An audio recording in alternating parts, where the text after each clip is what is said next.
आइए एक्सरसाइज 12.2 के क्वेश्चंस का आगाज करते हैं। हमारे पास क्वेश्चन 1 है, find the unknown angles and side of the following triangle. हमें एक ट्राइंगल गिवन है। अगर आप देखें तो अगर हमारे पास जो है ये ट्राइंगल क्या है, अगर मैं इसको नाम दे दूं A B C, तो अब मैं देख सकती हूँ B पे मेरे पास क्या बन रहा है, 90 डिग्री एंगल बन रहा है। और मैंने अब क्या करना है, अननोन एंगल्स और बाकी साइड्स इसकी निकालनी है। तो अगर हम B है तो B के सामने वाली साइड जो होगी वो स्मॉल b से डिनोट होगी, ये 10 होगी। एक जो है वो क्या है 5, और C जो है हमें फाइंड आउट करनी है। तो हम यहाँ पे क्या करते हैं, पाइथागोरस थ्योरम से हम जो हैं वो क्या करते हैं, C को फाइंड आउट कर लेते हैं। तो लिख लेते हैं बाय पाइथागोरस थ्योरम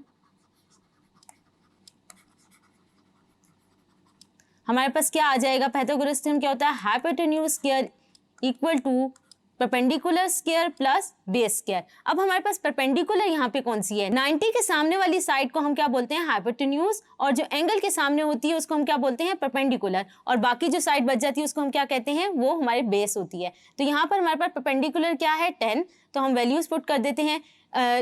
हमारे पास हाइपोटेन्यूज यहाँ पे 10 है तो उसकी वैल्यूज पुट कर देते हैं। ये क्या आ जाएगा हमारे पास 10 स्क्वायर, और परपेंडिकुलर हमने फाइंड करनी है जिसको हमने C का नाम दिया हुआ है, और B जो है वो हमारे पास यहाँ पे क्या है, बेस है, और बेस क्या है A से डिनोट हुई हुई, और यहाँ पे 5 स्क्वायर है। तो यहाँ से अगर हम कैलकुलेट कर लें तो ये क्या आ जाएगा 100 माइनस 25, तो यहाँ से C जो आ जाएगा वो हमारे पास क्या आ जाएगा √ प्लस माइनस 75। हमने क्या करना है, एंगल्स अब निकालने हैं। तो हमारे पास क्या है, अगर मैं लिख लूँ साइन C, तो वो मेरे पास किसके बराबर होता है, परपेंडिकुलर ओवर हाइपोटेन्यूज। यहाँ पे परपेंडिकुलर हमारे पास क्या है, C है, और हाइपोटेन्यूज हमारे पास क्या है, यहाँ पर B है। तो हम वैल्यूज प्लग कर देते हैं। C हमने फाइंड किया है √ 75, और B मेरे पास क्या है 10 है।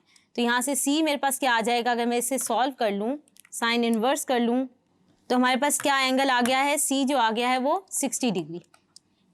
हमें पता है ट्राइंगल के जो एंगल्स का सम होता है वो किसके बराबर होता है, तीनों एंगल्स को अगर हम सम करें तो 180 डिग्री के बराबर होता है। तो यहाँ से हमारे पास क्या आ जाएगा, C को हम लिखते हैं गैमा, तो हम इस तरह फॉर्म में लिख लेते हैं alpha plus beta plus gamma equal to 180 degree.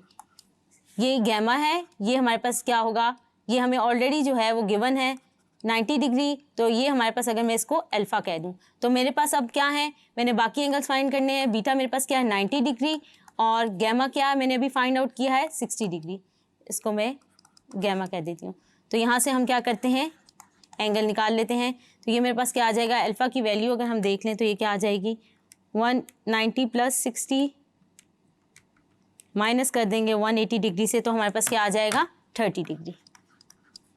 आप देख सकते हैं जो हमने एंगल निकाले हैं, तीनों को एंगल को सम करें तो ये 180 डिग्री के बराबर आएगा। तो हमने क्या किया, अननोन एंगल्स और अननोन साइड्स फाइंड कर ली। होप सो आपको ये क्वेश्चन समझ आया होगा। Thank you.